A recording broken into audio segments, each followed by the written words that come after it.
তো দেখো তাহলে তোমার কোশ্চেন গুলো আগে করাই প্রথমে।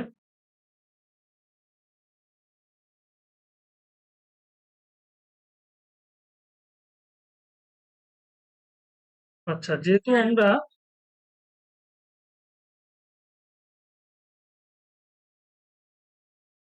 উৎস আর কি দেওয়ার কথা ছিল।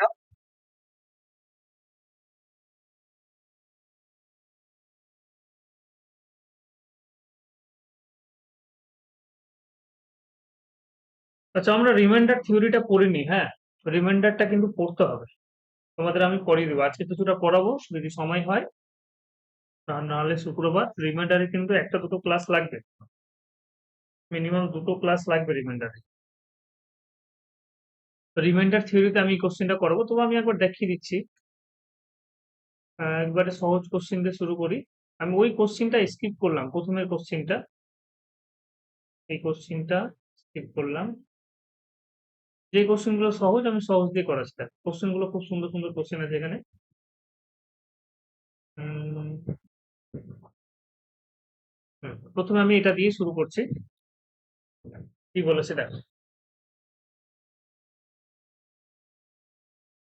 বলেছে এক ব্যবসায়ী প্রথম বিনিয়োগে 15% লাভ করে, কিন্তু পরের বিনিয়োগে 10% ক্ষতি করে। যদি দুই প্রকার বিনিয়োগের অনুপাত হচ্ছে 3:5 হয়, তাহলে ওই ব্যবসায়ী মোট লাভ বা ক্ষতির শতকরা পরিমাণ কত? তাহলে আমাকে প্রথম বিনিয়োগের যেটা পরিমাণ সেটা আমাকে বলে দিয়েছে, সেটা হচ্ছে কত, 3। এবং দ্বিতীয় বিনিয়োগের যেটা পরিমাণ সেটাও আমাকে বলে দিয়েছে, সেটা হচ্ছে কত, মানে কত টাকা ব্যবসা ইনভেস্ট করছে অ্যাকচুয়ালি। এবার এটাকে তুমি ধরে নিতে পারো, অনেকে এক্স ধরে করতে পারে। এবার এক্স ধরা সব অঙ্কের ক্ষেত্রে, এক্স তুমি যদি সব অঙ্কে ধরতে চাও তাহলে তোমার টাইম লেগে যাবে। তাহলে সেক্ষেত্রে আমরা কি করব, বিনিয়োগটাকে আমি নিজের মতো করে 300, 3000, 30 এরকম করে নিব। আমি ধরে নিলাম দুটো আলাদা আলাদা বিনিয়োগ, এবং একটা হচ্ছে রেশিওতে আছে, তো একটা 300 টাকা হলে একটা কত হবে, 500 টাকা হবে। প্রথম বিনিয়োগের ক্ষেত্রে কি করছে, ও 15% লাভ করছে। বেশ, তাহলে প্রথম বিনিয়োগে 15% লাভ, বলো 15% লাভ যদি হয় তাহলে কত টাকা লাভ করছে গো? সরি, প্রথম বিনিয়োগে কি বলছে, হ্যাঁ 15% লাভই বলেছে। তাহলে 15% লাভ যদি হয়, 3×15 = 45, তার মানে কত হচ্ছে, ও 345 টাকা পাচ্ছে। কিন্তু দ্বিতীয় বিনিয়োগে ও কি করছে, তোমার 10% ক্ষতি করছে। 10% ক্ষতি, তাহলে 10% যদি ক্ষতি হয় তাহলে কত টাকা ক্ষতি হলো, 500 টাকায় 50 টাকা ক্ষতি হয়ে যাচ্ছে, তাই না?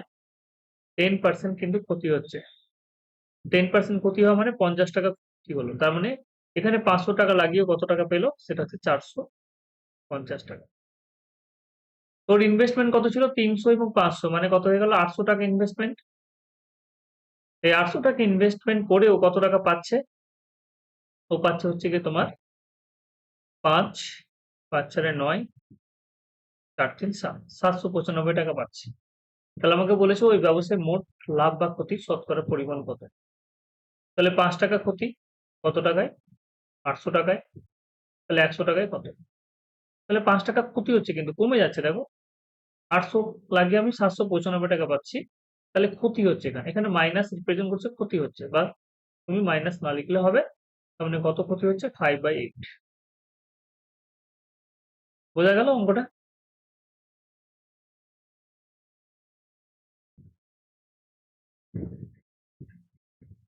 বলো।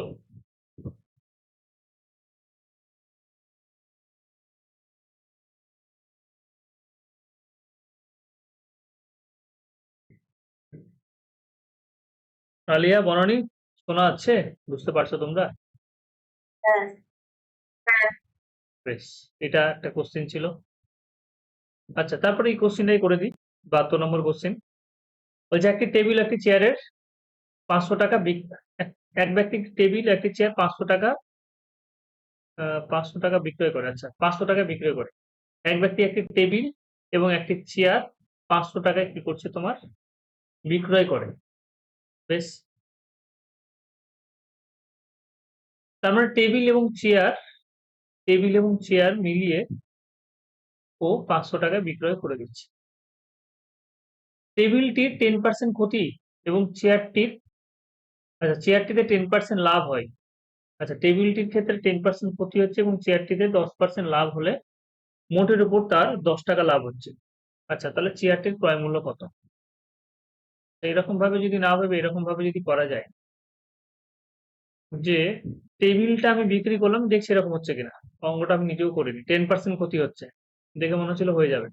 আচ্ছা, টেবিলটিতে আমি 10% আচ্ছা, টেবিলটিতে কি করছে? 10% ক্ষতি করছে। আর চেয়ার যেটা, চেয়ারটাই কিন্তু 10% লাভ করছে। বেশ,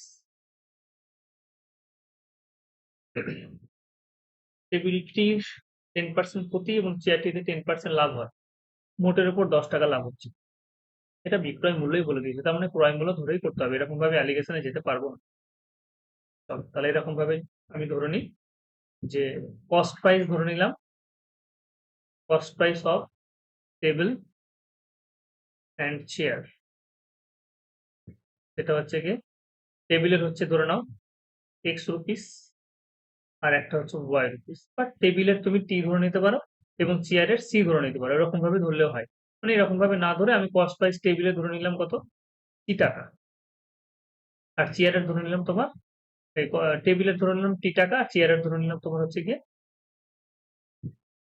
লিখে দিই কস্ট প্রাইস অফ টেবিল হচ্ছে গিয়ে টি এত রুপিস, আর কস্ট প্রাইস অফ চেয়ার থেকে তোমার সি রুপিস।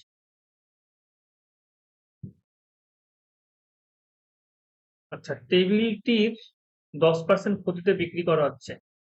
টেবিল যদি 10% ক্ষতিতে বিক্রি করে দেয় তাহলে 90/100।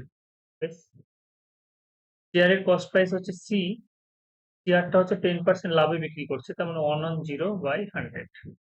ঠিক আছে। এবং মোটের উপরে যেটা বিক্রয় মূল্য আছে সেটা হচ্ছে 500 টাকা। দেখো, টেবিল এবং চেয়ারের বিক্রয় মূল্য বলে দিয়েছে, টাকায় বিক্রয় করে, এত টাকায় বিক্রয় করে। আচ্ছা, দাঁড়াও, টেবিল ও চেয়ার এত টাকায় বিক্রয় করে, টেবিলটি 10% ক্ষতি এবং চেয়ারটি 10% লাভ লাভ হয়। টেবিলটিতে 10% ক্ষতি এবং চেয়ারটিতে 10% লাভ হয়। মোটের উপর 10 টাকা লাভ হলে লাইন বলুন এমন ভাবে 10 টাকা লাভ হলে চেয়ারের ক্রয় মূল্য কত? ঠিক আছে, ঠিক আছে।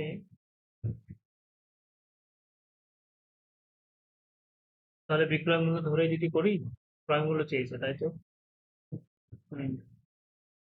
আচ্ছা, মোটের উপর কি বলেছে? 10 টাকা লাভ হচ্ছে। যদি এখানে দুটো ইকুয়েশন হয়ে যাবে যে বিক্রয় করেছে টেবিল চেয়ার, মোটের উপর 10 টাকা লাভ হলো। আচ্ছা, ঠিক আছে, মোটের উপর 10 টাকা লাভ মানে আগে 500 টাকা লাভ করলে এখন কি হচ্ছে তোমার 10 টাকা বেশি লাভ, মানে 510 টাকা হবে। তাহলে শূন্য শূন্য কেটে দাও, দেখি হচ্ছে কি 90 প্লাস শূন্য শূন্য কেটে দিলাম 11c সমান হচ্ছে 5100। এটা একটা ইকুয়েশন পেলাম। আর একটা ইকুয়েশন হচ্ছে গিয়ে টেবিলের টি লিখলাম আর চেয়ারের সি লিখলাম। টেবিল এবং চেয়ার দুটো মিলিয়ে আমি কত টাকায় বিক্রয় করেছি? 500 টাকায়। হয়ে গেল গো। এক ব্যক্তি একটি টেবিল একটা চেয়ার 500 টাকায় বিক্রয় করে। টেবিলটির 10% ক্ষতি, চেয়ারটির 10% লাভ হলে মোটের উপর 10 টাকা লাভ হয়। আচ্ছা, এরকম ভাবে কত তারা আমার একটা উদ্ভট লাগছে, বুঝলি, মানে কিছু একটা মনে হচ্ছে যেন এরর আছে, এরকম মনে হচ্ছে। 10 টাকা ক্ষতি, 10 টাকা, হ্যাঁ 10 টাকা লাভ 500 টাকায়, তাহলে 100 টাকায় কত? তাহলে এরকম ভাবে করে দেখি, 2% তাহলে ওভারঅল কি হচ্ছে? 10 টাকা লাভ মানে আমি যদি বলি 10 টাকা লাভ হচ্ছে, তবু তো এটা কস্ট প্রাইস দেওয়ার কথা ছিল। তাহলে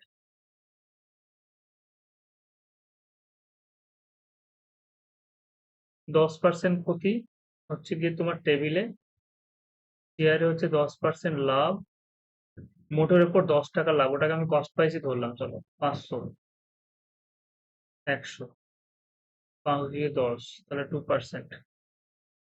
একটা থেকে বড় একটা থেকে ছোট, অ্যালিগেশন লাগিয়ে দিই।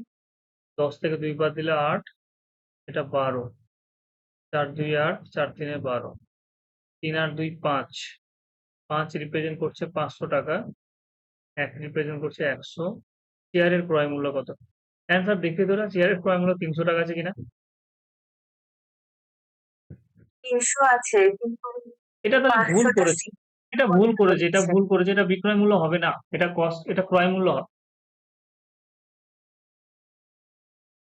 এটা ক্রয় মূল্য হবে। মানে এরকম হতো, এক ব্যক্তি একটি টেবিল, একটি চেয়ার 500 টাকায় ক্রয় করেন। এরপরে বললো টেবিলটি 10% ক্ষতিতে এবং চেয়ারটি 10% লাভে যদি বিক্রি করে, তাহলে মোটের উপর তার 10 টাকা লাভ হলে চেয়ারের ক্রয় মূল্য কত? তাহলে আমরা একটা মেথড হচ্ছে এটা, এইভাবে করতে পারো। আর একটা মেথড আমি তোমাকে দেখিয়ে দিচ্ছি, দেখো। অ্যালিগেশন দিয়ে করলাম। অ্যালিগেশন দিয়ে কিভাবে করলাম? যে টেবিলটা আমি বিক্রি করছি 10% ক্ষতিতে, বেশ। চেয়ারটা আমি বিক্রি করছি 10% লাভে, সেই জন্য প্লাস। আর মোটের উপর আমার 10 টাকা লাভ হয়েছে। মোটের উপর 10 টাকা লাভ হওয়া মানে আমি ওভারঅল কত প্রফিট বা লস করছি। 10 টাকা লাভ হয়েছে, 10 টাকা লাভ হয়েছে কত টাকা? 500 টাকায়। তাহলে 100তে কত? তাহলে 100তে হচ্ছে 2%, এটা আমার প্রফিট হয়েছে। তাহলে 2% প্রফিটটাকে আমি মাঝখানে লিখলাম। এবার অ্যালিগেট করলাম। অ্যালিগেট করে দেখলাম এটা এটা কি কে রিপ্রেজেন্ট করবে? এই যে 10% প্রফিট লস, আমরা কি জানি? প্রফিট অথবা লস মানে কি হয়ে যায়? সিপি নিচে আছে। Cost price. হুম, সিপিটা নিচে আছে, তাহলে এটা রেশিওটা কাকে রিপ্রেজেন্ট করবে? সিপিটাকে রিপ্রেজেন্ট করবে। সিপিটাকে, তাহলে এটা হচ্ছে সিপি। তাহলে 2 টাকা হচ্ছে টেবিলের মূল্য, 3 টাকা হচ্ছে তোমার চেয়ারের মূল্য। 2 আর 3 কত? 5। 5 রিপ্রেজেন্ট করছে 500 টাকাকে, তাহলে 3 রিপ্রেজেন্ট করবে 300, 2 রিপ্রেজেন্ট করবে 200। এটা একবারে ঠিক আছে, 100% ঠিক আছে। এটা আমাদের বইয়েরই কোশ্চেন। কিন্তু ওই কি বই জানো? চঞ্চল ঘোষ, ফালতু একটা বই। হুম, করে না চঞ্চল ঘোষ থেকে। অনেক ভুলভাল দেওয়া থাকে। না দাদা, এটা ছবির দাস ঠিক বলেছে। এটা ছবির দাসের বলে। সুবীর দাসের, আচ্ছা আচ্ছা। তাহলে এখানে ক্রয় মূল্য হবে। আর আগের দিন ওই অঙ্কটা বললে না, যে 20% লাভ আর 20% লস করে হুম হুম হুম হুম হুম, বলো।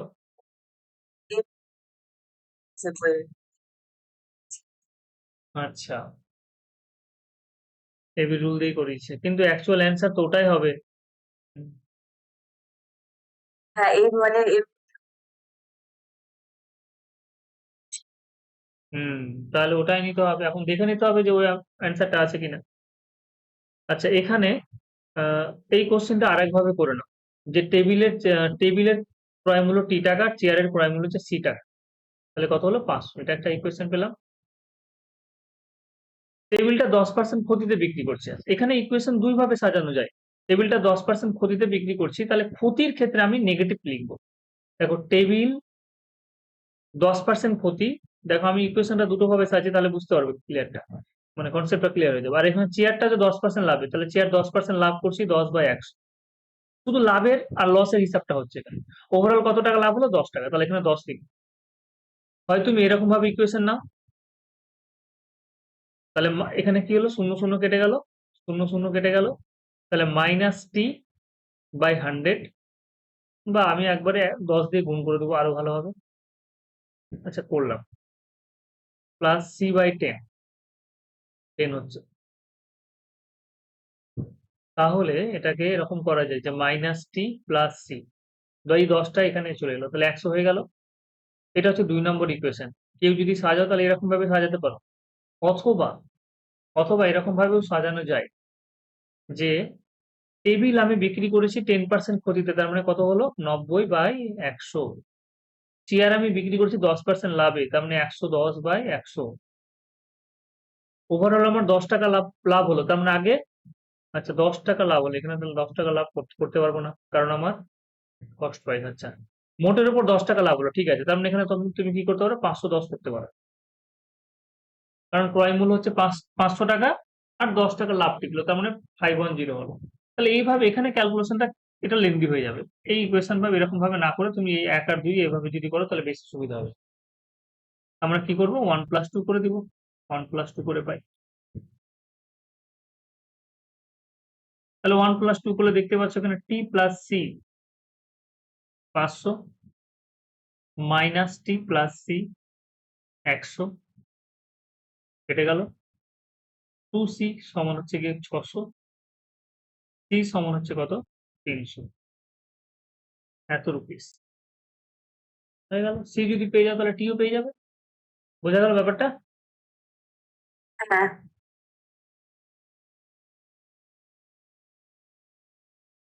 আচ্ছা, এই কোশ্চেনটা দেখি। এই কোশ্চিনটা তোমাদের পড়ানো কোশ্চিন। আচ্ছা, এই কোশ্চিনটা, হ্যাঁ এই কোশ্চিনটা দেখো, এই কোশ্চিনে কিছু একটা মিস আছে। বলছে একটি পাত্রে 81 লিটার বিশুদ্ধ দুধ আছে, তার থেকে অংশ, না অংশ হবে না, তার থেকে কত অংশ, এই অংশের পরিমাণটা লাগবে তো, কত অংশ দুধ তুলে তার জায়গায় সম পরিমাণ জল ঢালা হলো, আবার সেই মিশ্রণ থেকে 1/3 অংশ তুলে নিয়ে সম পরিমাণ জল ঢালা হলো। তাহলে এখানে 1/3 অংশ দিয়েছে তো, এখানেও কোশ্চিনে 1/3 অংশ দেওয়া উচিত ছিল, বা কোনো একটা অংশ দেওয়া উচিত ছিল। আমি 1/3 ধরে করবো। তাহলে আমরা একটা সূত্র বলেছিলাম যে একটা জিনিস যদি বারবার রিপিটেশন হয়, যে 1/3 অংশ তুলে নিলে আবার তার পরিবর্তে আবার কি করলে, যে পরিমাণ তুলছো সেই পরিমাণ জল দিচ্ছ, আবার সেই পরিমাণ 1/3 অংশ দুধ তুলছো, আবার তুমি কি করছো, জল দিচ্ছ। তাহলে এরকম যদি পরপর দুইবার হয়, তাহলে সেক্ষেত্রে শেষ পর্যন্ত যেটা পড়ে থাকবে, দেখো প্রথমে কি ছিল, মিল্ক ছিল, তাহলে শেষ পর্যন্ত এই ঘটনা যদি দুবার হয়, তাহলে শেষ পর্যন্ত মিল্ক যেটা পড়ে থাকবে, অবশিষ্ট মিল্কের পরিমাণ, রিমেনিং যেটা মিল্কের পরিমাণ, সেটা কি হবে, আমরা একটা সূত্র করেছিলাম, এটা এরকম সূত্রের মতো, P1 মাইনাস R/100 তাহলে P মানে কত, 81, এখানে 1 মাইনাস, এখানে R/100 তো লিখবো না, ভগ্নাংশে দিয়েছে, ঠিক আছে। যদি পার্সেন্টেজে দেয় তখন ওই ব্যাপারটা আসবে, কিন্তু এখানে ভগ্নাংশে দিয়েছে, সেই জন্য কত লিখবো, 1/3, কতবার হয়েছে ঘটনাটা, দুইবার। তাহলে 81 ইন্টু 3/3, 2/3 ইন্টু 2/3, 3 দিয়ে কাটো 27 হবে, 3 দিয়ে কাটো 9 হবে, তাহলে 9 2 18, 18 2 36, তাহলে অবশেষে শেষে যে পরিমাণ তোমার মিল্ক পড়ে থাকবে, শেষে যে পরিমাণ মিল্ক পড়ে থাকবে সেটা হচ্ছে কত, 36। তাহলে ওয়াটারের পরিমাণ কত, ওয়াটারের পরিমাণটা আমরা কি করে বের করব, যে বাকিটা তাহলে জল, 81 লিটারের মধ্যে তোমার 81 লিটার ছিল, সেখান থেকে 36 লিটার এখন মিল্ক পড়ে আছে, তাহলে বাকিটা হচ্ছে কি জল। তাহলে 36 অনুপাত হচ্ছে গিয়ে 45, 4:5, এটাই অ্যান্সার, এবং এটাই অ্যান্সার হবে।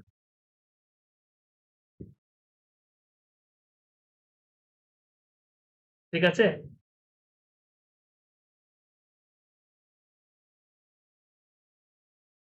এই ফর্মুলাটা কখন ইউজ করবো? যখন এরকম রিপিটেশন হবে, তোমরা ওই তোমাদের দেখবে রেশিও প্রপোশনে করানো হয়েছে, রেশিও প্রপোশনের ক্লাসে, রেশিও অ্যান্ড প্রপোশন বলে দিয়েছি, সব ডিটেলসে বলেছি। রেশিও প্রপোশনে দেখবে এই অঙ্কগুলো খুঁজে বের করবে, এরকম 3-4টা অঙ্ক আছে সিমিলার, ওই অঙ্কগুলোতে আমি ওখানে ডিটেলসে বলে দিয়েছি। যখন এরকম বারবার করে বলবে একই ঘটনা, 81 লিটার বিশুদ্ধ দুধ আছে, তার থেকে 1/3 অংশ দুধ তুলে সমপরিমাণ জল ঢালা হলো, আবার সেই মিশ্রণ থেকে 1/3 অংশ তুলে সমপরিমাণ জল ঢালা হলো, তাহলে শেষে দুধ ও জলের পরিমাণের অনুপাত কত। যখন এরকম কোশ্চেন থাকবে, বলে দিবে যে একই জিনিস বারবার এরকম রিপিটেশন হচ্ছে, তাহলে যেটা থাকবে, প্রথমে কি ছিল, দুধ ছিল, তাহলে অবশিষ্ট দুধের পরিমাণের সূত্র হচ্ছে এটা।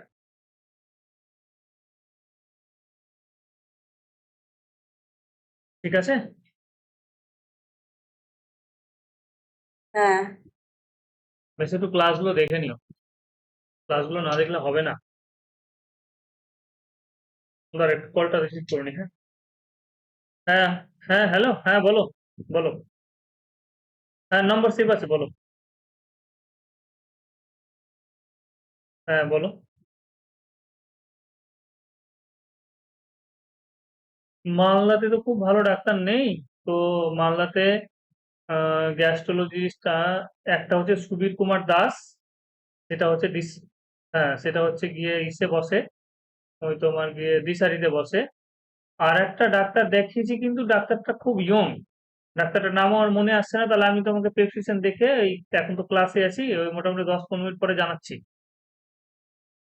হুম। আর নাহলে যদি গ্যাসের খুব সমস্যা হয়, তাহলে তুমি একবার ইসে চলে যাও, হায়দ্রাবাদ চলে যাও, এশিয়ান গ্যাস্ট্রো ইনস্টিটিউট, অনেক কম খরচে শুধু। হ্যাঁ, তাহলে নর্মাল যদি দেখাতে চাও, তাহলে আমি তোমাকে প্রেসক্রিপশনটা দেখে নামটা পাঠাচ্ছি, ওই ডাক্তারটাও ভালো, শূন্যস্থানে বসে, শনিবার করে বসে মনে হয়। হ্যাঁ। ও ডিসেম্বরের পরে, আচ্ছা আচ্ছা আচ্ছা আচ্ছা। তাহলে অ্যাভেলেবেল নেই, ঠিক আছে, আমি দেখছি ডাক্তারের নামটা, ওই বুকে জানাচ্ছি। আমরা অনেকদিন আগেই নাম লিখেছিলাম, অনেকদিন আগে। ঠিক আছে।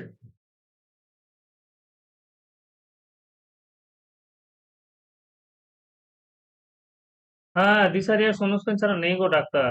হুম। আর নাহলে কলকাতা চলে যাও কষ্ট করে, পিজি টিজি দিয়ে দেখাও। আর নাহলে জেনারেল ফিজিশিয়ানকে দিয়ে শুরু করো দেখাতে। হ্যাঁ, অসীম কুমার সাহাকে দেখাতে পারো তুমি। মালদা, মালদা শূন্যস্থান সব থেকে ভালো ডাক্তার ফিজিশিয়ান হিসাবে। শূন্যস্থানেই বসে অসীম কুমার সাহা, রেগুলার পেয়ে যাবে ওকে। এবং খুব সুন্দরভাবে ও করে 10 মিনিট 15 মিনিট, মানে খুব ভালোভাবে ডায়াগনস্টিক করে, তারপরে ওষুধ দিবে। অসীম কুমার সাহা। হ্যাঁ, রেগুলার বসে, ওকেই দেখাও। হ্যাঁ, অসীম কুমার সাহা। ঠিক আছে।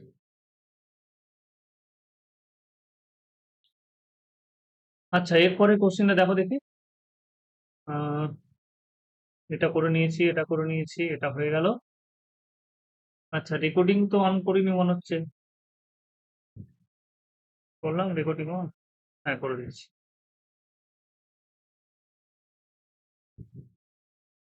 আচ্ছা, এই কোশ্চেন খুব ভালো কোশ্চেন, এটা একবারে যতগুলো কোশ্চেন দিয়েছো না, খুব ভালো ভালো কোশ্চেন দিয়েছো। দেখো, এক ব্যবসায়ী একটি সাইকেল 10% লাভে বিক্রি করে। এটা কি গো? এই যে এটা, এটা কি? এই চিহ্নটা বারবার দেখতে পাই। এক ব্যবসায়ী একটি সাইকেল, হ্যাঁ, ওটাই ভাবছি যে এক এক ব্যবসায়ী একটি সাইকেল 10% লাভে বিক্রি করে। আচ্ছা বেশ, 10% লাভে কোন একটা জিনিস বিক্রি করলো, মানে সাইকেলের দাম ধরে নাও ইনিশিয়াল কস্ট প্রাইস সেটা হচ্ছে 100 টাকা, এবং বিক্রি করলো হচ্ছে কি তোমার আইসিপি, বললাম আইসিপি, ইনিশিয়াল কস্ট প্রাইস হচ্ছে কি 100 টাকা, বিক্রি করলো হচ্ছে কি তোমার 110 টাকা। সাইকেলটি 10% কমে ক্রয় করে, 10% কমে যদি ক্রয় করতো, তার মানে 90 টাকায় ক্রয় করলো। পূর্বের মূল্য অপেক্ষা 12 টাকা বেশিতে বিক্রি করতো। পূর্বের মূল্য অপেক্ষা 12 টাকা বেশি দামে বিক্রি করতো। দেখো, এটার সাথে আমি 12 টাকা অ্যাড করতে পারবো না। ঠিক আছে, এটার সাথে 12 অ্যাড করতে পারবো না। কেন? কারণ এটা আমি ডাটাটাকে ধরেছি, এটা অরিজিনাল ডাটা, 12 রুপিস বলা হয়েছে এখানে, এটা অরিজিনাল ভ্যালু একবারে। ঠিক আছে, কিন্তু 100 সাথে আমি যোগ করে এখানে লিখতে পারবো না। তাহলে আমি কিভাবে লিখবো? দেখো, আর একটা তোমাকে হিন্টস দিয়েছে যে 10% কমে ক্রয় করলে এবং পূর্বের মূল্য অপেক্ষা 12 টাকা বেশিতে বিক্রি করলে মোটের ওপর 25% লাভ হচ্ছে। বেশ, তাহলে মোটের উপর 25% লাভ, তাহলে নিশ্চয়ই 90%-এর উপর 25% লাভ হচ্ছে। তাহলে 90%-এর উপর 25% লাভ, তার মানে জিনিসটার দাম এখন 90 টাকা আছে, 10% কম দামে কিনলে এবং 25% লাভ করছে। 25% লাভ মানে হচ্ছে গিয়ে 100 টাকার জিনিস 125 টাকা। নাহলে এরকম ভাবে ভাবতে হবে 25% 1-এর 4 মানে 5-এর 4 হবে। 100 টাকার জিনিস 125 টাকায় বিক্রি করছে, তাহলে 90 টাকার জিনিস কত টাকায় বিক্রি করবো? 0 0 কেটে গেল, 5 2 10। আচ্ছা, না কাটলেই ভালো হয় মনে হয়। আচ্ছা, কাটছে তখন কেটেই দাও। 5 2 10, 5 5 25, 5 9 45 5, 9 2 18, আর 4 22 করলাম, সব ভুলভাল করে দিলাম নাকি? ঠিক আছে, 22 ঠিকই আছে। 2 দিয়ে ডিভাইড করে দাও, তাহলে কত হচ্ছে 112.5, 112.5। তাহলে এবার দেখো, আমি যেহেতু অরিজিনাল ডাটা নিয়ে কাজ করিনি, 100 টাকার জিনিস 110 টাকায় বিক্রি করছি, পরে 90 টাকায় আমি 10 টাকা কম দামে কিনলাম, মানে 90 টাকায় কিনলাম, এবং আমি 25% লাভ করলাম। তাহলে 25% লাভ করলে জিনিসটা কত টাকা বিক্রি করছি? 112.5। তাহলে কত প্রফিট হয়ে গেল এখানে? তাহলে এখানে প্রফিট যেটা হলো সেটা হচ্ছে কি তোমার, এখানে প্রফিট যেটা হলো, এখানে যেটা প্রফিট হলো সেটা হচ্ছে কি আমাদের 2.5, 2.5 টাকা প্রফিট হচ্ছে। তাহলে এই 2.5 টাকা রিপ্রেজেন্ট করছে কত? 12 টাকাকে। যেটা এখানে 2.5 টাকা, সেটা এখানে কত বেশি বলেছে? 12 টাকা বলেছে, তাহলে 2.5 রিপ্রেজেন্ট করছে 12 টাকাকে। 2.5 রিপ্রেজেন্ট করছে 12 টাকা। ঠিক আছে, বোঝা গেল এটা? তাহলে 2.5 যদি রিপ্রেজেন্ট করে 12 টাকাকে, তাহলে এবার বলো 25 নিশ্চয়ই 25 রিপ্রেজেন্ট করে, আমি দশমিক আছে তো, তাহলে এখানে 10 দিয়ে গুণ করলাম, তাহলে কত হয়ে গেল? 100 টাকা, 120 টাকা। বেশ, এখানে ক্যালকুলেশন এখানেই করি যে 2.5 রিপ্রেজেন্ট করছে 12 টাকাকে, তাহলে 25 রিপ্রেজেন্ট করবে কতকে? 120 টাকাকে। আচ্ছা, এখানে কি বলছে সাইকেলটির ক্রয় মূল্য কত? তাহলে সাইকেলটার ক্রয় মূল্য কত আছে? 100 টাকা আছে। তাহলে এখানে 4 দিয়ে গুণ করলাম আর এখানে 10 দিয়ে গুণ করেছি। তাহলে 4 দিয়ে গুণ করলে এখানে 4 গুণ কত হয়ে গেল 48 480 রুপিস 480 রুপিস।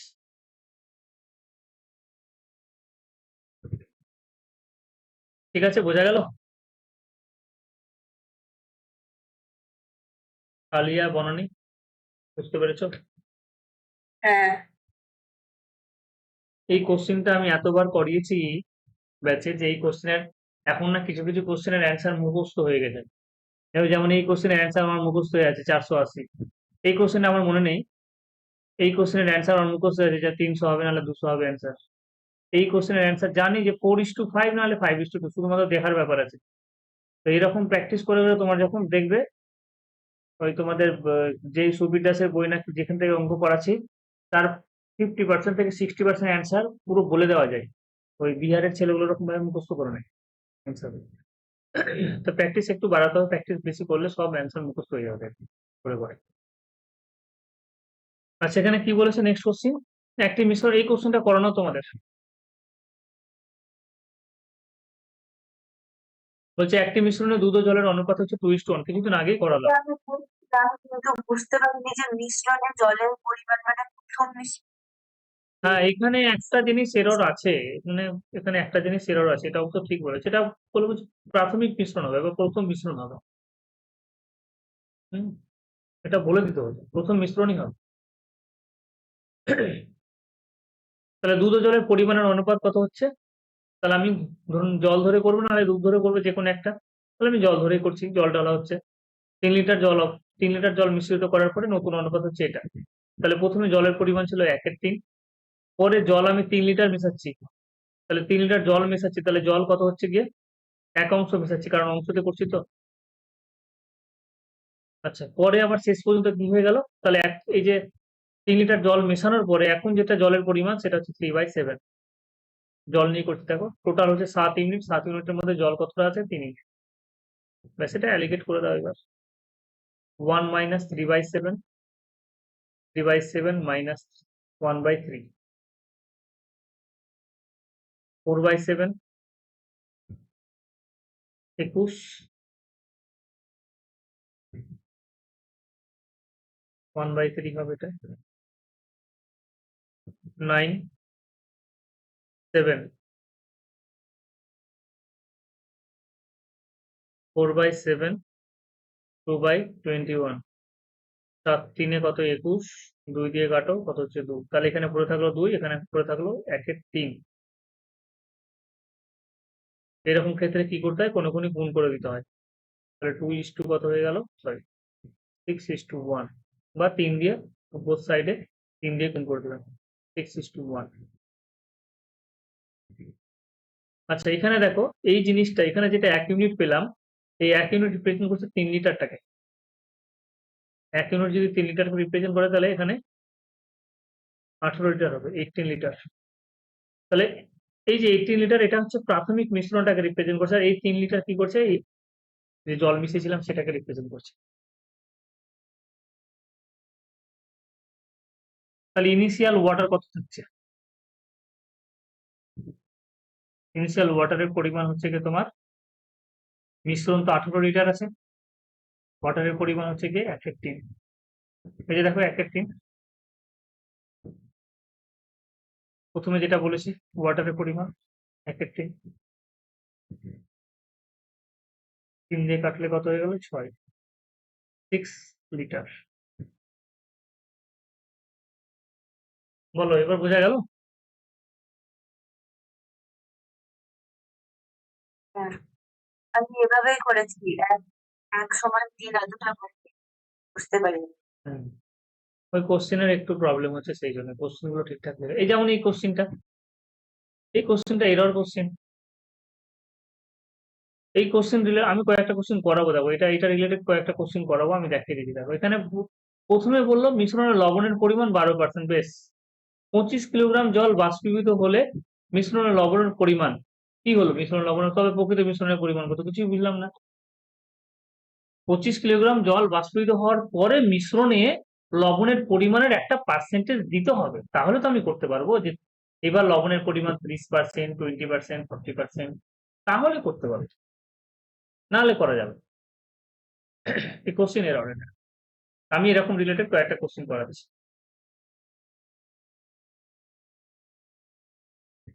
আচ্ছা, এই কোশ্চেনটা দেখো, বলছে একটি ভোট কেন্দ্রে 4% লোক ভোট দানে বিরত হচ্ছে। আমি বলেছিলাম যে ভোটের সমস্ত কোশ্চেন আমরা হয় 100x ধরে করবো আর নাহলে x ধরে করবো। 100x ধরে করা সুবিধে, 100x ধরেও করতে পারো। প্র্যাকটিস করে করে বুঝতে পারবো যে কোনটা ধরে করবো। 100 ধরে করলে এটা অঙ্ক হবে না। 100 ধরে করলে কোশ্চেন করা যায়। আচ্ছা, তাহলে টোটাল ভোট হচ্ছে কি কত? টোটাল ভোট হচ্ছে কি 100x। 4% লোকজন কি করেছে, তোমার ভোট দানে বিরত ছিল, তাহলে কাস্টিং ভোট করলো কত? 96x। আচ্ছা, এর মধ্যে প্রার্থী দুজনের মধ্যে একজন মোট ভোটারদের 52% ভোট পায়। তাহলে দুজন প্রার্থীর মধ্যে একজন কিন্তু হচ্ছে তোমার 52% ভোট পাচ্ছে টোটাল ভোটের। এই টোটাল ভোটের কিন্তু 52% ভোট পাচ্ছে। টোটাল ভোটের 52। তাহলে এই যদি 52 ভোট পেয়ে থাকে, তাহলে বাকিটা কে পাচ্ছে? দেখো, একজন মোট ভোটারদের 52% ভোট পান, তিনি তার প্রতিপক্ষকে 500 ভোট থেকে বেশি পান। তিনি তার প্রতিপক্ষ থেকে 500 ভোট বেশি পাচ্ছেন। তাহলে এই যদি 52x ভোট পেয়েই যায়, তাহলে বাকিটা কত থাকবে? 96 থেকে বাদ দিয়ে দেবো, কারণ কাস্টিং ভোট থেকে আমি হিসাব করতে হবে। যে উইনার, সে কিন্তু টোটাল ভোটের 52x ভোট পেয়েছে। তাহলে লুজার কত পেয়েছে? কাস্টিং ভোটের হবে, টোটাল ভোটের হবে না এটা, কারণ ভোট করেছে তো 96x। বেশ, তাহলে বাদ দিয়ে দাও। 6 থেকে 2 বাদ দিলে 4, 5 থেকে 9 থেকে 5 বাদ দিলে 4। তাহলে লুজার এতটা ভোট পেয়েছে। তাহলে উইনার লুজারকে কত ভোটে হারিয়েছে? এটা হচ্ছে 8x ভোটে হারিয়েছে। আচ্ছা, 8x এর ভ্যালু কত? 500। তাহলে আমাকে বলছে কতজন ভোটার ভোট দান করেছে। ভোট দান করেছে মানে কাস্টিং ভোটার পেয়েছে, এটা জিজ্ঞাসা। তাহলে এখানে কত দিয়ে গুণ করবো? 9 দিয়ে গুণ করে দেবো, বা 12 দিয়ে গুণ করবো, সব থেকে একের। আচ্ছা, তোমরা এরকম ভাবে করতে পারো, একের ভ্যালু বের করতে পারো, এক্স এর ভ্যালু বের করতে পারো। 500/8, দেয়ারফর দেখো কাস্টিং ভোট চেয়েছে, তাহলে 96 এর ভ্যালু কি হয়ে যাবে? 96 এর ভ্যালু হয়ে যাবে 500/8 ইন্টু 96। 8 12 96, 5 12 60, এতটুকু। বলো, বোঝা গেল কি?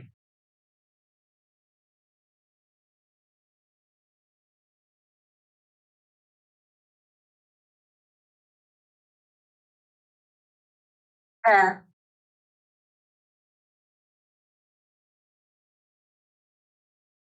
আচ্ছা, এবার হচ্ছে কি আমাদের 43 নম্বর কোশ্চেন। আমি কোশ্চেন 43 করিয়ে দিচ্ছি, কিন্তু হয়তো বুঝতে পারবে না। কি বলেছে?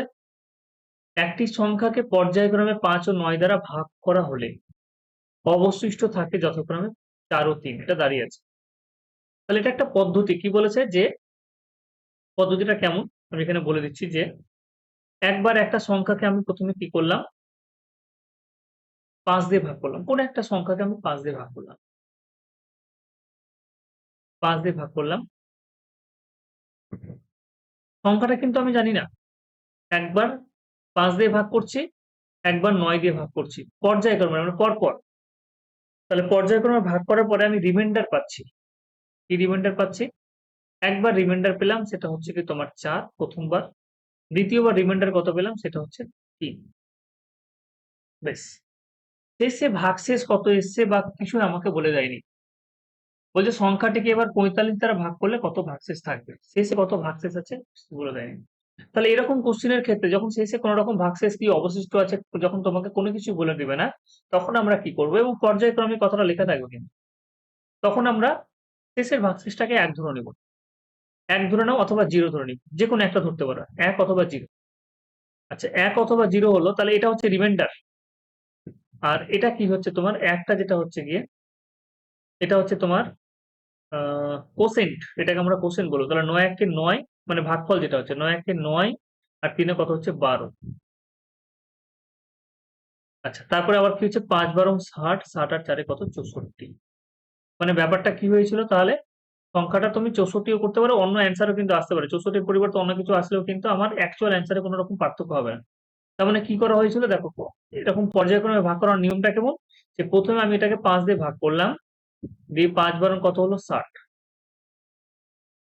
রিমাইন্ডার কত পড়ে থাকলো ৪। এই যে রিমাইন্ডার সেটা হচ্ছে ৪। এবং আমার যেটা ভাগফল থাকলো, ঠিক আছে? আমার যেটা ভাগফল সেই ভাগফলটাকে আবার কি করা হবে? ৯ দিয়ে ভাগ করা হবে। এই যে ভাগফলটা থাকবে সেই ভাগফলটাকে ৯ দিয়ে আবার ভাগ করা হবে। তাহলে ৯ দিয়ে ভাগ করলে কি হচ্ছে তোমার ৯ একে কত হচ্ছে ৯ এবং রিমাইন্ডার কত পড়ে থাকলো ৩। এই যে হচ্ছে সেই রিমাইন্ডার এবং সবশেষে কি হচ্ছে ১। এই হচ্ছে ১। যেহেতু ১ কি হচ্ছে ৯ এর থেকে ছোট হয়ে গেল সেই জন্য আর কিন্তু এখানে আর যেহেতু বলেই দিয়েছে যে পরপর দুবার ভাগ করেছি এবং ১ ছোট হয়েছে সেই জন্য আর ভাগ করাও যাবে না। আচ্ছা, তাহলে এই ধরনের অঙ্ক আমরা কিভাবে করব? যখন আমাকে বলে দিবে পর্যায়ক্রমে তখন আমরা পরপর এরকম ভাবে যেটা সংখ্যা দিয়ে ভাগ করছি ৫ লিখলাম, আবার ৯ দিয়ে ভাগ করব এবং ভাগফলগুলোকেই ভাগ করছি ব্যাস। রিমাইন্ডার গুলোকে একপাশে লিখবো। প্রথম ক্ষেত্রে রিমাইন্ডার কত পেয়েছি? প্রথম ক্ষেত্রে রিমাইন্ডার পেয়েছি হচ্ছে গিয়ে তোমার ৪, দ্বিতীয় ক্ষেত্রে রিমাইন্ডার কত পেয়েছি? সেটা হচ্ছে গিয়ে ৩। তুমি এখানে ১ ও নিতে পারো এবং 0 নিতে পারো। আমি প্রথম ক্ষেত্রে যেমন ১ নিয়েছি, এবার আমি 0 নিব। 0 নিয়ে তোমাদের দেখাবো। তাহলে কি করব?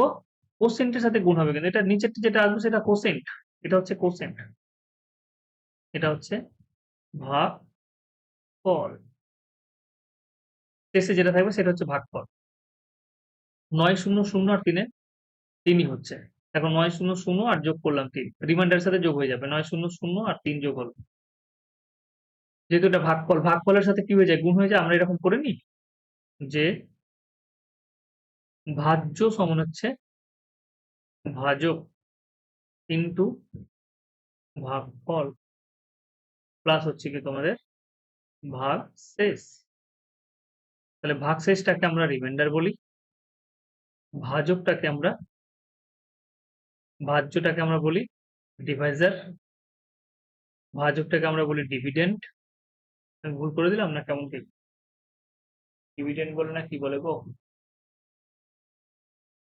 উম, উল্টো করে দিলাম হচ্ছে। এটা এরকম হবে। এটা হচ্ছে ডিভিডেন্ড।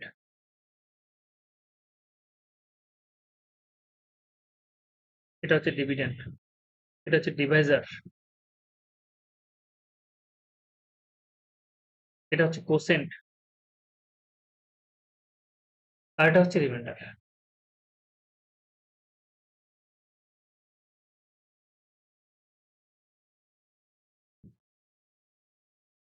এটা হচ্ছে রিমাইন্ডার।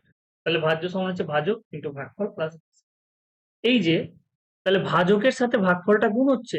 ৯ এর সাথে ১ গুণ হলো, দিয়ে ৩ যোগ হলো। ৫ এর সাথে ১২ গুণ হলো, তারপর ৪ যোগ হলো। একই রকম ৯ এর সাথে ০ গুণ হলো, তারপর ৩ যোগ হলো। ৫ এর সাথে ৩ গুণ হবে, তবে ৪ যোগ হবে। তাহলে ৩ ৫ এ ১৫ আর ৪ কত? ১৯। বেশ, দুটো নিয়েই তুমি এগোতে পারো। অ্যান্সার দুটোতেই সেম আসবে। এবার বলেছে এই যে তোমাদের ডিভাইজার আমরা যেটা পেয়ে গেছি, ডিভিডেন্ড আমরা যেটা পেয়েছি, ভাজ্য যেটা পেয়েছি লাস্ট, এটা হচ্ছে কি ভাজ্য। সেই উপরে যেটা আসবে সেটা হচ্ছে ভাজ্য। এটা কি হয়ে যাবে? এটা হচ্ছে ভাজ্য। এবার দেখো দুটো থেকে একই অ্যান্সার আসবে। বলেছে এই যে ভাজ্যটাকে, তাহলে কি বলেছে কোশ্চেনে? সংখ্যাটিকে, সংখ্যাটি মানে ভাজ্য পেয়ে গেছি আমি, সংখ্যাটা হচ্ছে ভাজ্যটা। তাহলে সংখ্যাটিকে ৪৫ দ্বারা ভাগ করলে অবশিষ্ট ভাগশেষ কত? তাহলে তুমি যদি ১৯ কে ৪৫ দিয়ে ভাগ করো তাহলে বলো রিমাইন্ডার কত পাবে? বলো রিমাইন্ডার কত আসবে গো? ১৯ ধরবো নাকি? ১৯ই ধরবে, রিমাইন্ডার ১৯ই ধরবে। ছোট হয়ে গেলে ওটাকে রিমাইন্ডার ধরে নিতে হয়। যদি ছোট হয়ে যায় সেটাকে রিমাইন্ডার ধরে নিতে হয়। আচ্ছা, এবার বলো ৬৪ কে যদি তুমি ৪৫ দিয়ে ভাগ করো তাহলে একবার ভাগ যাচ্ছে। তাহলে বিয়োগ করে দেখো কত হচ্ছে? ১৯। এটা হচ্ছে কি অ্যান্সার। বলো বুঝতে পারলে?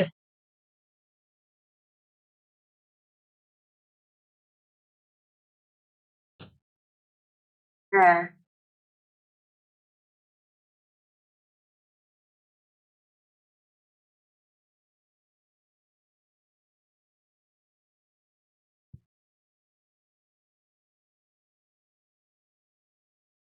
আচ্ছা, এরপরে একটা কোশ্চেন তোমাদের। ওই কোশ্চেনটা বাকি থাকলো তো, এই যে এই কোশ্চেনটা আমি করে দিচ্ছি, দেখো সিমিলার কোশ্চেন আমি করাচ্ছি। আর কোনো কোশ্চেন? সব কোশ্চেন হয়ে গেছে না?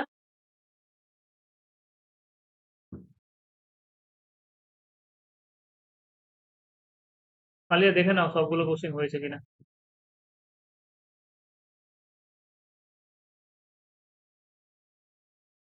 হ্যাঁ, সবগুলো কোশ্চেন হয়ে গেছে। হ্যাঁ তোমাদের শুধু একটা টাইপ, ওই টাইপটা তোমরা বুঝতে পারলে ওই টাইপটা আমি করাচ্ছি কয়েকটা কোশ্চেন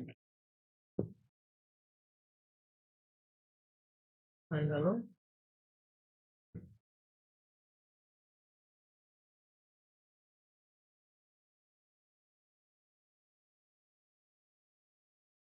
সিমিলার একটা এরকম কোশ্চেন করাচ্ছি। বলেছে এ সলিউশন, কোশ্চেন এরকম থাকবে, এই কোশ্চেনটা ভুল আছে। A solution of salt and water contain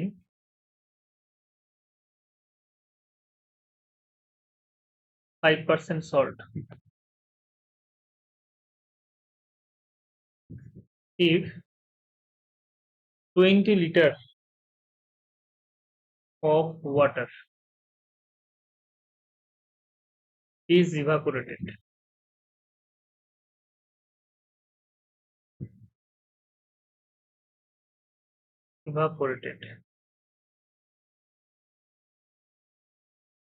এই যে বাষ্পীভূত হয়ে গেল। এই solution of salt and water content 5% salt, তাহলে একটা সলিউশন দিয়ে দিয়েছে যেখানে 5% সল্ট আছে। If 20 litre water is evaporated, then salt becomes, then salt becomes, তাহলে এবার সল্টের পরিমাণ কত হয়ে গেল, সেটা হচ্ছে 15%। Find the initial solution. Find the, যাই বলুক না কেন তুমি বের করতে পারবে এবার ইনিশিয়াল সলিউশন। আচ্ছা, প্রথমে কি ছিল, 5% সল্ট ছিল। 5% মানে কত, 1/20। তাহলে সল্টের পরিমাণ, এটা হচ্ছে সল্ট, এটা হচ্ছে টোটাল।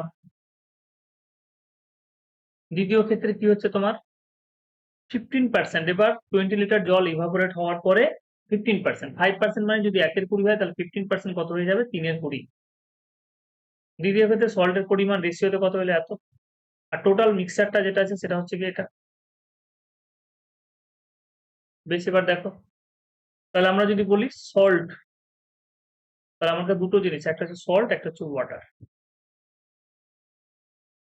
প্রথম ক্ষেত্রে সল্ট কত আছে, 1 ইউনিট আছে, এবং টোটাল মিক্সচারের হচ্ছে 20 লিটারের মধ্যে বা 20 ইউনিটের মধ্যে 1 ইউনিট হচ্ছে সল্ট, তাহলে বাকি 19 ইউনিট হচ্ছে ওয়াটার। দ্বিতীয় ক্ষেত্রে দেখো 3 ইউনিট হচ্ছে কি সল্ট, 20 ইউনিটের মধ্যে 3 ইউনিট সল্ট, তাহলে পড়ে থাকলো কত, 70 ইউনিট হচ্ছে কি তোমার ওয়াটার। আচ্ছা, এবার আমাকে একটা জিনিস বলো, এখান থেকে ইভাপোরেট হয়েছে জল, সল্ট তো ইভাপোরেট হয়নি, হয়েছে কি, না বাষ্পীভূত হয়েছে। বাষ্পীভূত হয়েছে তোমার কি হচ্ছে, জল। সল্ট তো ইভাপোরেট হয় না নর্মাল টেম্পারেচারে, সল্ট থেকেই যায় নিচের দিকে থিতিয়ে পড়ে থেকে যায়। তাহলে আমরা সল্টটাকে সেম করে নিব, এখানে 3 ইউনিট আছে তাহলে এখানে 3 করে নাও, 3 করে নাও। তাহলে এবার বলো যে এখানে তাহলে ওয়াটারের পরিবর্তন কতটা হবে, এখানে 57 ইউনিট, এখানে 70 ইউনিট, তাহলে ওয়াটার পড়ে গেল না, কমে গেল না 40 ইউনিট। বা আমি আমাদের সুবিধার জন্য 40 লিটার ধরে নিলাম, বা 40 ইউনিটই ধরো, ওরকম সুবিধা নেই, 40 ইউনিট। এই 40 ইউনিট তোমার ওয়াটার কমে গেল, ছিল 57 ইউনিট হয়ে গেল 70 ইউনিট, তাহলে ওয়াটার কমে গেল 40 ইউনিট, যেটা কোশ্চিনে বলেছে কত, 20 লিটার। মাইনাস রিপ্রেজেন্ট করছে কমে গেছে, এখানে তুমি যদি মাইনাস না লিখো কোনো অসুবিধা নেই, বুঝতে পারলে হবে। 40 ইউনিট কমে গেছে, তাহলে এখানে 40 ইউনিটের ভ্যালু হচ্ছে গিয়ে তোমার 20 লিটার, তাহলে 1 ইউনিটের ভ্যালু কত, 20/40। এটা অ্যাকচুয়াল রেজাল্ট দিচ্ছে, 1 ইউনিটের ভ্যালু কত, হাফ লিটার। তাহলে আমাকে কি বলেছে, find the initial solution. Initial solution কত গো, ইনিশিয়াল 57 আর 3, 30 ইউনিট না ইনিশিয়াল সলিউশন। ইনিশিয়াল সলিউশন মানে কত, 57 প্লাস 3, ওয়াটার হচ্ছে কি কত 57 ইউনিট, আর এটা হচ্ছে কি কত 3 ইউনিট, তাহলে 60 ইউনিট। তাহলে 60 ইউনিটের ভ্যালু কত হয়ে যাবে? 30 ইন্টু হাফ, 30 লিটার। বুঝতে পারলে?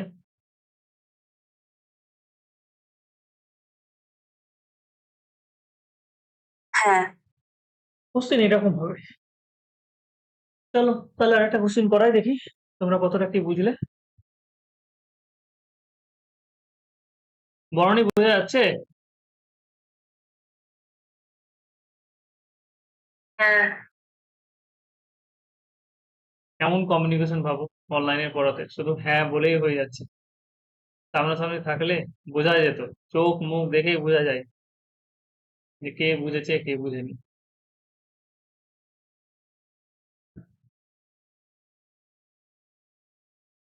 আচ্ছা একটা কোশ্চেন লিখি এখানে, তোমাদের আমি এই পরীক্ষাটা হয়ে গেলে আবার পার্সেন্টেজ করাবো, আবার প্রফিট লস করাবো, এবং আমার কোশ্চেন গুলো ধরে করাবো, কারণ পার্সেন্টেজ আর প্রফিট লস হ্যাঁ করিও।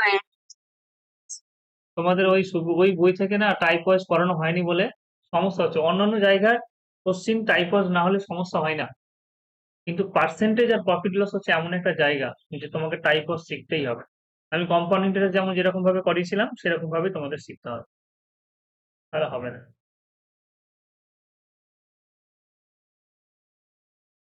আচ্ছা কি বলেছে একটা কোশ্চিন, যে 12 লিটার একটা মিক্সার আছে, 12 লিটার অফ মিক্সচার, সংক্ষেপে লিখে দিলাম মিক্স। কার কার? অ্যাসিড আছে অ্যান্ড ওয়াটার আছে। কন্টেইন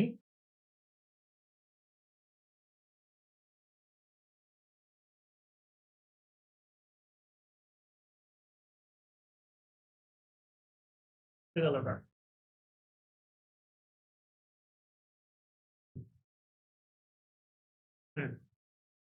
কন্টেইন 30% হচ্ছে অ্যাসিড, যার মধ্যে 30% তোমার অ্যাসিড আছে। এবার বলেছে যে how much litre of water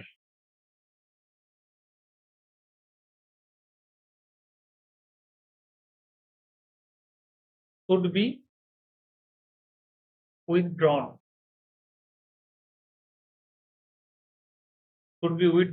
to make, এই অঙ্কগুলো একটু টুকে নিও পারলে কোনো একটা জায়গায়, টু মেক অ্যাসিড কত? 40%। প্রথমে অ্যাসিড কত ছিল? 30% ছিল। সেখান থেকে তুমি যদি 40% অ্যাসিড করতে চাও তাহলে তোমাকে কি পরিমাণ ওয়াটার তুলে নিতে হবে, কি পরিমাণ তোমাকে ওয়াটার তুলে নিতে। তাহলে চলো একই রকম ভাবে করবো। 30% মানে 3/10। তাহলে আমরা প্রথমে ছিল, আচ্ছা অ্যাসিড লিখছি এবং ওয়াটার। অ্যাসিড বলেছে 30%, তার উপরেটা হচ্ছে অ্যাসিড, অ্যাসিড হচ্ছে 3 ইউনিট, তাহলে ওয়াটার কত? 10 থেকে 3 বাদ দিলে। দ্বিতীয় ক্ষেত্রে কি হচ্ছে 40%, আমরা জানি যে 40% মানে কি হয়? 2/5 হয়। দ্বিতীয় ক্ষেত্রে অ্যাসিডের পরিমাণ 2 ইউনিট হয়ে গেল, এবং ওয়াটারের পরিমাণ কত করতে হবে? 5 থেকে 2 বাদ দিলে 3। এবার একটা জিনিস আমাকে বলো, বলেছে এখানে how much litre of water should be withdrawn, এটা বলেছে। How much litre of water should be withdrawn. তুমি ওয়াটার তুলছো, তুমি তো অ্যাসিড তুলছো না। অ্যাসিড কি তোলা হচ্ছে বলো? তাহলে অ্যাসিড তো ফিক্স থাকবে।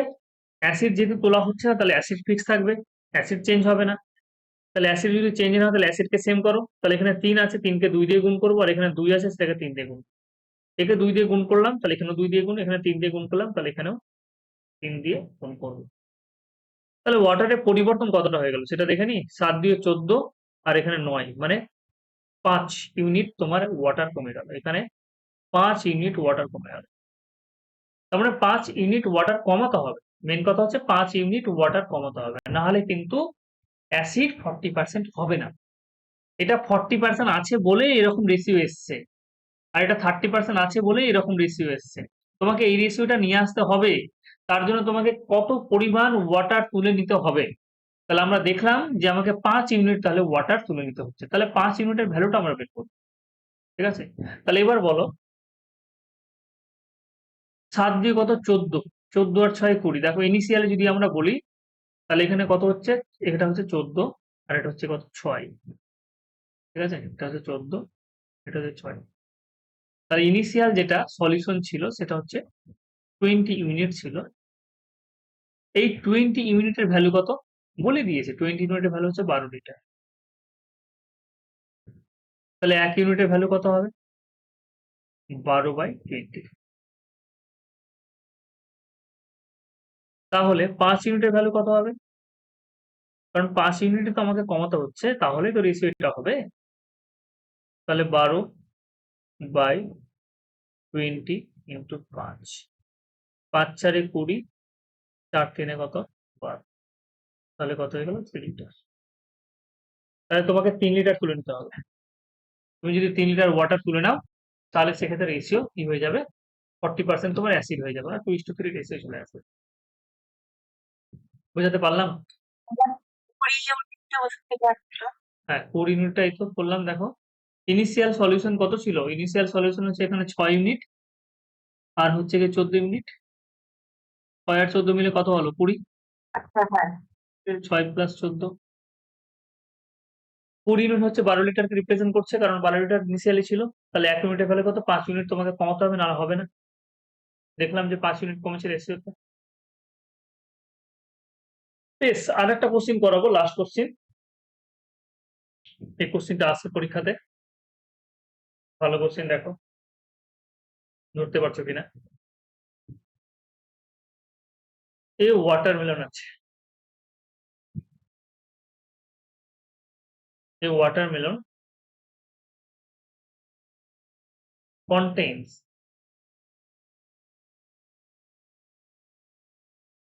90% water.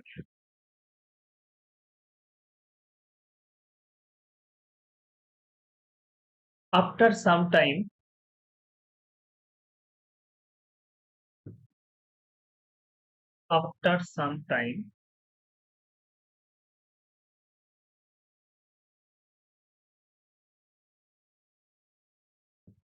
it contains কি সব আছে,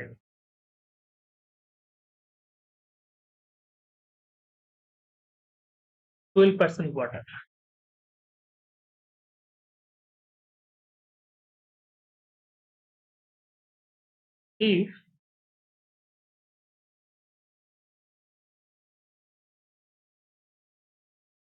If now its weight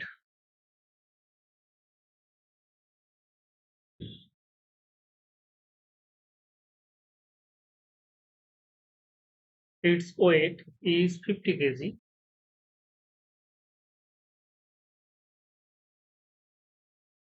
calculate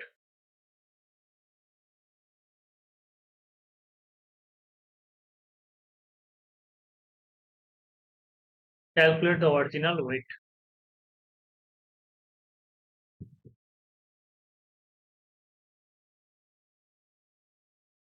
তাহলে আমাকে অরিজিনাল ওয়েটটা বের করতে হবে। তার মানে ব্যাপারটা কি হয়ে গেল, 90% কি হচ্ছে ওয়াটারই আছে গো। 90% মানে কত, 9/10। তাহলে ওয়াটারমেলনে কি কি থাকে, একটা থাকে হচ্ছে কি কোমল অংশ থাকে, যেটাকে আমরা বলছি কোমল অংশটা কি বলে গো,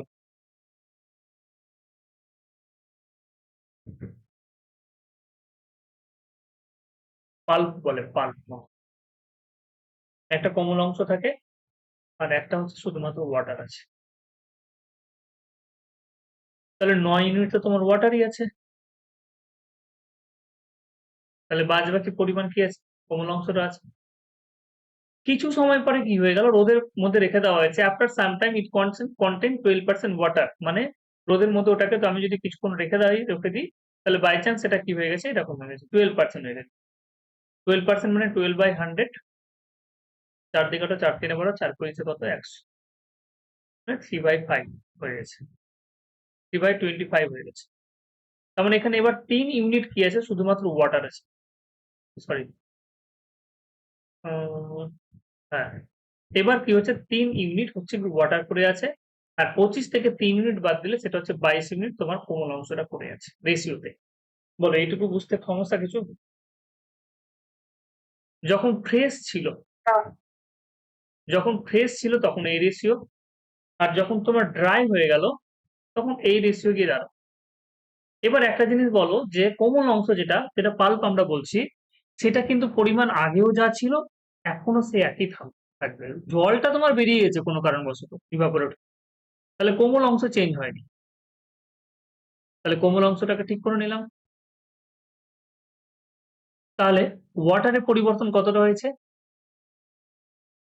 ওয়াটারের পরিবর্তন হচ্ছে কি তোমার, আচ্ছা এখানে কি বলেছে, if now its weight is 50 KG. আচ্ছা, তাহলে এখন ওয়েট আমাকে বলে দিয়েছে, তাহলে এটা 198 থাক। তাহলে এখন আমাকে ওয়েট বলে দিয়েছে, এখনকার ওয়েট কত? ড্রাই অবস্থায় ওয়েট হচ্ছে 22 প্লাস 3 মানে 25 ইউনিট। এই ড্রাই অবস্থায় যেটা ওয়েট আছে 25 ইউনিট, এর ভ্যালু আমাকে বলে দিয়েছে কত? 50 কেজি। তাহলে 1 ইউনিটের ভ্যালু কত? 2 কেজি। তাহলে আমাকে বলেছে ক্যালকুলেট দ্য অরিজিনাল ওয়েট। তাহলে অরিজিনাল ওয়েটটা কত হবে গো? বলো তো অরিজিনাল ওয়েট কত হবে? 22 ইউনিট প্লাস 198। 22 ইউনিট হচ্ছে পাল্প এবং 198 হচ্ছে ওয়াটার, সব মিলিয়ে হলো কত তোমার? 220 নাকি? 220। তাহলে 220 ইউনিটের ভ্যালু কত হবে? 220 ইন্টু 2, 440 কেজি। কম বড় ওয়াটারমেলন ছিল না, 440 কেজি ওয়াটারমেলন। ইনিশিয়ালি ওয়েট ছিল তোমার 440 কেজি। বুঝতে পারলে?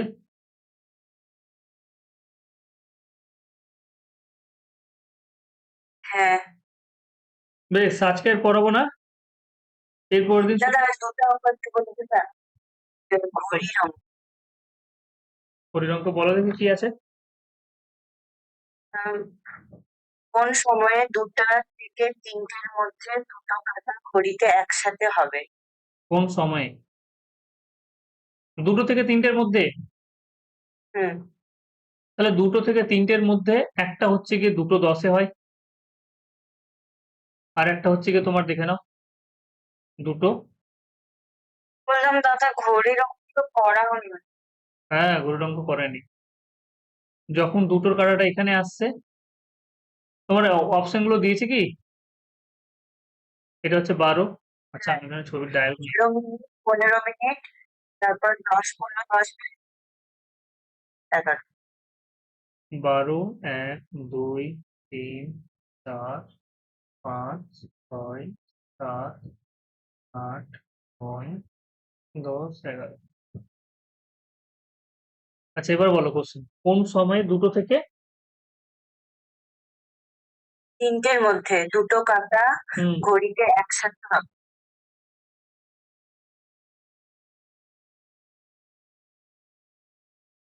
তাহলে ধরে নাও যখন 2টো বাজে তখন কি হচ্ছে? ছোট কাঁটাটা এখানে থাকে এবং বড় কাঁটাটা এখানে থাকে, এরকম সামনে থাকে। ঠিক যখন 2:10 বাজবে তখন এই কাঁটাটা কিন্তু 2:10 বাজার সময় এই কাঁটাটা এখানে আসবে। আপাত দৃষ্টিতে যেটা মনে হয় যে 2:10 কিন্তু কাঁটা দুটো মিলে গেছে, আপাত দৃষ্টিতে যেটা মনে হয়, কিন্তু অ্যাকুরেট টাইম কিন্তু ওটা না। তাহলে আমরা যেটা বলছি যে 2:10 মিলে যাচ্ছে একে অপরের সাথে, সেটা কিন্তু মিলে না। তাহলে টাইমটা কত হবে? তাহলে 2টো বেজে, এটা 12/11 দিয়ে গুণ করতে হয়, 12/11 দিয়ে গুণ করতে হয়। 120/11, এখন অপশন কি দিয়েছে এটা দেখতে হবে। 11 একে 11, 10/11। 10×10/11। তাহলে 2টো বেজে 10×10-11 অ্যাকুরেট টাইমটা এটা। তাহলে তোমরা ক্লকের ক্লাস করে নাও একটা, এই সময় মিলিত হয়।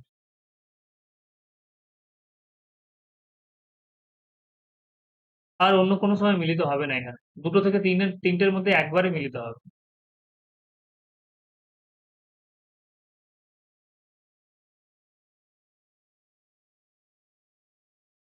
আর কিছু কোশ্চেন? হ্যাঁ, আরেকটু বলেছেন যে একটি ঘড়ির সময় সকাল ৮টা ঠিক করা হলো, ঘড়িটি ২৪ ঘন্টায় হুম ১০ মিনিট দেখায়। তাহলে পরের দিন ঘড়িটি দুপুর ১টার সময় দেখলে সঠিক সময় কত?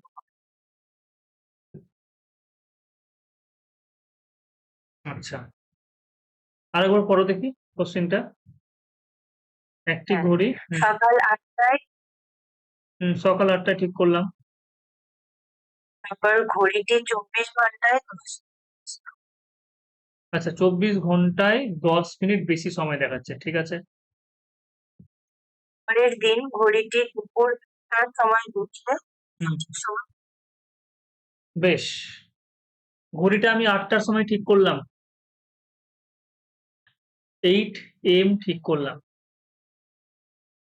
পরের দিন সকাল ৮টা, 8 AM। পরের দিন সকাল ৮টা মানে কতক্ষণ হয়ে গেল? ২৪ ঘন্টা হয়ে গেল, তাই না? ৮টার সময় ঠিক করলাম, পরের দিন সকাল ৮টা আমি হিসাব করছি, তাহলে ২৪ ঘন্টা হয়ে গেল, 24 আওয়ার হয়ে গেল। হ্যাঁ, তাহলে ২৪ ঘন্টায়, ২৪ ঘন্টাতেও 24 আওয়ারেও কি করছে? ১০ মিনিট বেশি দেখাচ্ছে। 24 আওয়ারেও অ্যাকচুয়ালি তখন ৮টা ১০ দেখাবে, 10 মিনিট বেশি দেখাবে। তাহলে ১ ঘন্টায়, ১ ঘন্টায় কত মিনিট বেশি দেখাবে? 10/24, এত মিনিট। তাহলে ৫ ঘন্টায় কত বেশি দেখাবে? বা আমি যদি করি, কারণ পরের দিন হচ্ছে কি তোমার দেখো, ৮টা থেকে ৮টা আরো হচ্ছে ৫ ঘন্টা, ১টা বাজতে আরো ৫ ঘন্টা, 1 PM আমরা বলছি, তার মানে এখানে আরো ৫ ঘন্টা, 5 আওয়ার।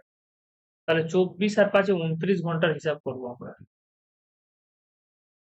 ২৯ আওয়ারে কত সময় বেশি দেখাবে ইন্টু 29। একটা তো বাজবেই, কিন্তু একটা থেকে কত বেশি হবে? তাহলে আমরা যদি ক্যালকুলেশন করে নিই, এটা ২ দিয়ে কাটলে কত হচ্ছে? ১২, ৫, ৫ ৯ ৪৫ এর ৫, ৫ ২ ১০ ৪ ১৪, ১২, ১২ ১ কত? ১২, ১২ দিয়ে ২৪,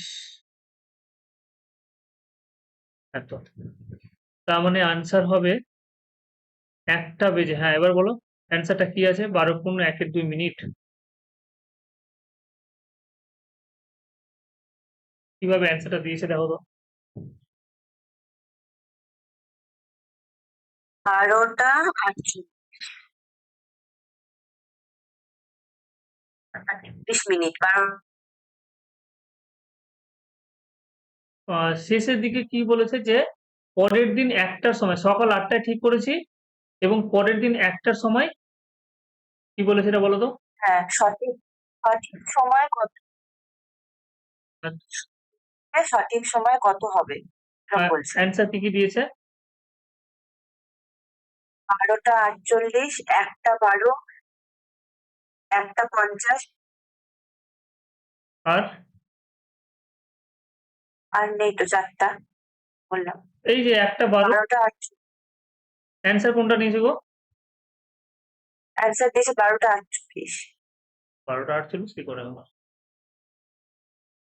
সকাল ৮টায় ঠিক করলাম, পরের দিন সকাল ৮টায় দেখছি ১০ মিনিট লেটে চলছে না কেমন, কি বলেছে?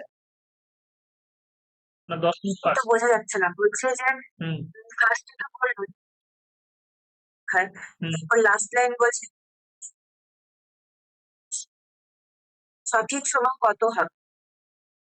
হুম ঠিক আছে, কোশ্চেনটা ওই পাঠ 10 মিনিট ১০ মিনিট না, কোশ্চেনটা কেমন একটু মনে হচ্ছে।